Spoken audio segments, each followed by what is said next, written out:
Hey, what is going on everybody, and welcome to Fantasia. For today, we're going to be jumping into another session of Epic 7 out today. Got another first impressions for you guys.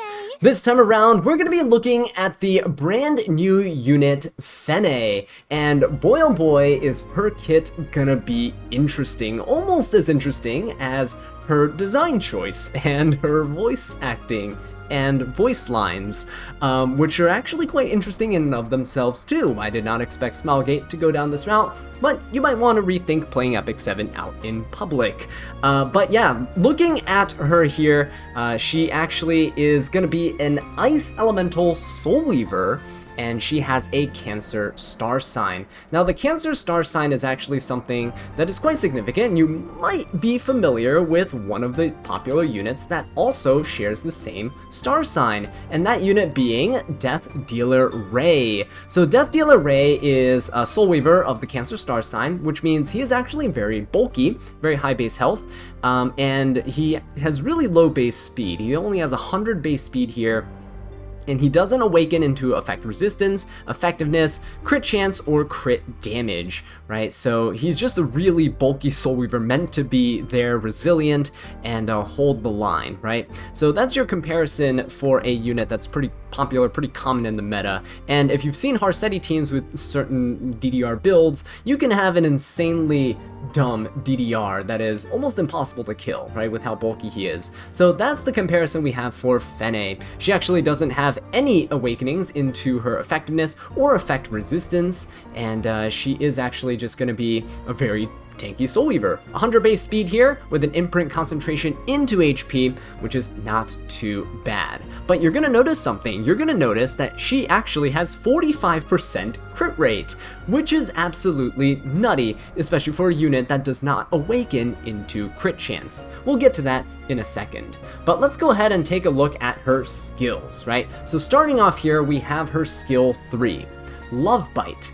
After consuming 15% of the caster's current health and inflicting injuries proportional to the consumption on the caster, attacks the enemy, absorbing some of the damage dealt as health. The caster becomes enraged for 2 turns. Damage dealt increases proportional to the caster's injuries. And you can see here that it's a 4-turn cooldown skill with a 1-turn cooldown, reduction through enhancements, so it's essentially going to be on a 3-turn cooldown. This is a very interesting skill because we're finally seeing Smilegate implement effects that I've wanted to see for quite a while, which is self-inflicted damage, right? We've seen kind of it with like BBK, you know, taking some of her health away so she can reach lower HP thresholds for more damage, but I've wanted to see units that kind of debuff themselves or debuff their own team for other benefits, kind of like a trade-off. It seems like a really cool concept, and we're seeing it here with injury. Now, this does obviously show that, hey, we're probably going to see something with injury on herself scaling with damage later on, and we're just gonna get to that here. Keep in mind she does get an effect when enraged as well, kind of foreshadowing here, right? So ML Politis can also be a pretty good unit to use with her if you just want the enrage buff, but we'll talk about all that in just a second. Her S3 animation is, well, pretty questionable, but we'll skip that for now. Well, look at that damage though. We'll talk about all the analytics of this in just a second. It is on a defense broken Blood Moon Haste, but 32,000 damage right there before she grants herself the rage buff is actually quite insane, right? There's no damage buff on her or anything, no attack buff or anything. So yeah, that's going to be a lot of damage. She is going to be built as a damage dealer, but you can see here she has 17k max health down here, and that's after about a third of her HP was taken away through just injury, right? So this probably was like a 23 KHP Fenne, something like that, 24 KHP Fenne, before all this went down. And so she is inflicting injury onto herself here. Her skill 2, Love equals Pain. Okay, well, increases her critical hit chance by 30%. Attack and speed increase proportional to the caster's injuries ratio. Upon receiving lethal damage, revives with 30% health and grants a barrier to the caster for 2 turns. Barrier strength increases proportional to the caster's attack. This effect can only be activated once per battle. So, wow, her S2 is absolutely jam-packed here with effects. Not only does she get a free 30% crit rate here, she also gets attack and speed scaling with this injury ratio. We have to see what the data mines, how much the scaling is gonna be, right? How much percentage you get in your attack and speed based on her thresholds of injury, right? If she's below like 70, or if her injuries take up like, let's say, 25% of her health bar, maybe she'll reach a new threshold, right? If she's at full max injury, she might reach another threshold. We have to see. But the other thing is she basically has a holy sacrifice built into her kit, and she doesn't even revive with 30% of her health, by the way. If you add up all this right here, that's what could be 8, that's 12, that's 20%, that's 50% of her max health, right? So she's gonna revive with 30% or 50% health and a barrier that scales with her attack. Now, it seems weird to have the barrier scale with attack, especially when you want to build her with HP, but she's inflicting injuries on herself. By the time she's dying, she's gonna have some injuries on her, and you definitely don't want to be scaling off HP if you have injuries, right? So they're kind of making her like this attack scaling unit that has a bit of HP, that inflicts injuries on herself, that kind of hurts herself, right, in the process. And it's going to be interesting to see. This is going to punish people who run injury-based teams, like Injury Harsettis and stuff, right? ML Shu, Alencias come to mind, those types of units. So she pretty much has a holy sacrifice built into her kit, which is kind of cool. Or essentially, it's like what Ruel has. Ruel's like whole unique buff that she has at the start of the battle. Well, they kind of just gave it to Fenne as well. It's kind of interesting to see, right? But yeah, that's her skill 2 here, and it does make her a lot easier to build. Having that 30% built-in crit rate is definitely useful. So we'll see this play out here. Let's see what they have in their makeshift scenario. There you go. They show her dying, but she does revive, and she got a pretty chunky barrier in the process as well. Her skill 1, Intense Welcome. After consuming 15% of the caster's current health and inflicting injuries proportional to the consumption on the caster, attacks the enemy, recovering health of all allies. When it is the caster's turn, if the caster is enraged, activates Embrace as an extra attack. Amount recovered increases proportional to the caster's max health and attack. Embrace attacks the enemy and grants immunity to the caster for 1 turn. Damage dealt increases proportional to the caster's injuries. You can soul burn this with 10 soul to increase the amount recovered. So, Fenne being a Soul Weaver, I was thinking like, oh, this is going to be one of those small gate Soul Weaver plays where they don't actually give them any healing. I was wrong about that. Her skill 1 is going to have the same effect as her S3, inflicting injuries on herself, but it's going to be a pretty decent AoE heal. Now again, we have to wait and see what the data mines say for the percentage that you're healing everybody, right? But recovering health of all allies is pretty good, and you can soul burn it for extra healing, which is also pretty good. The main thing here is that the amount recovered increases proportional to the caster's max health and her attack stat. So it kind of makes sense that they're doing this dual scaling, because as the battle goes on, her skill 2 is going to be giving her extra attack as her max HP goes down, right? So at the start of the match, your HP scaling is going to be more effective. As the match goes on, your attack scaling is going to become more effective. So this is kind of a good little balance here. We'll see what the percentages are and whether or not that affects her overall performance, you know, early game versus mid game versus late game, right? But again, that's something we need to wait for data mines for. The extra attack Embrace is actually kind of cool because it does give you immunity, and an immunity buff that you can get from using your S1 is pretty nice. The issue is you do have to be enraged in order to get this immunity buff, which isn't a problem if you're using something like ML Politis, but I don't see why you'd go for an ML Politis to combo with her necessarily. It's not something that's, you know, required for her to work. You could just end up using your S1s over and over and then S3 later, if you would like. But yeah, it does seem quite interesting how they tried to balance her kit out here. So yeah, you can see that was the extra attack right there. Let me go back so I can show you guys her damage with her S1 and S3 here based on Smilegate's demo build. But let's go ahead and take a look right here. I think it's going to be playing soon. And there we go. All right, I guess they're not showing the S1 there, but here's the extra attack. Okay, so about 9,500 damage, we can say, which is overall not bad, right? It's not terrible in terms of damage. It doesn't look like a ton was taken away because the Guardian Ice Crystal is actually kicking in and healing for half of that health here. But you see, you do get the immunity buff as well. You see her artifact popping up, Proof of Love. So we'll talk about that next. Look at that segue, so smooth. Deserves a subscribe. And a like while you're down there. Proof of Love is the artifact that goes with Fenne here, and it's a Soul Weaver exclusive artifact. It's pretty much going to be a Fenne exclusive artifact, honestly, because it increases critical hit chance by up to 16%.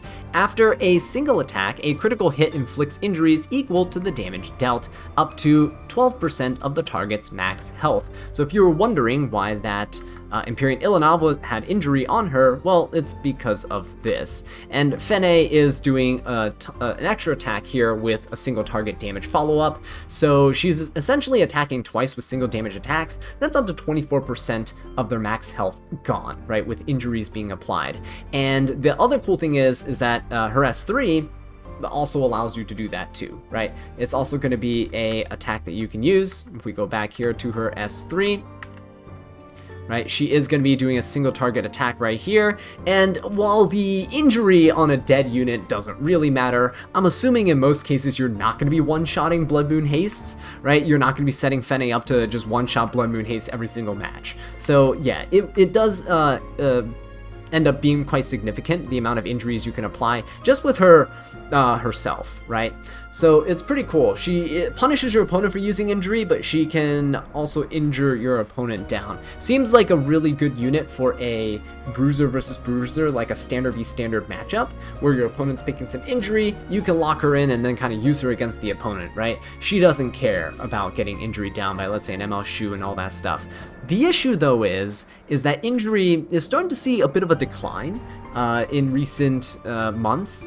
Injury is just not as good overall, because why injure your opponent down when you can just cleave them or go aggro and just finish them off before they even get a chance to injury down your team, right? So a lot of people who are playing slower are kind of struggling in that regard, and you see a lot of injury units kind of fallen off, right? DDR not as popular as he once was after Schneel was released to kind of discourage him as an earlier pick in draft, and we see ML Shu as well, just kind of falling off in recent months, unfortunately. I got her way too late, but yeah, ML Shu's kind of fallen off in terms of her performance in RTA 2, so not many units you can really use her against. Injury Harsetti is like the most common thing that you'll run into, but most people are pre-banning Harsetti anyway because they don't want to deal with Harsetti. So it's going to be very limited applications for PvP here in terms of Fenne herself, but I think she is going to be used in Rift as well. So that's kind of cool that they're designing and I like this. I think they learned from Kane,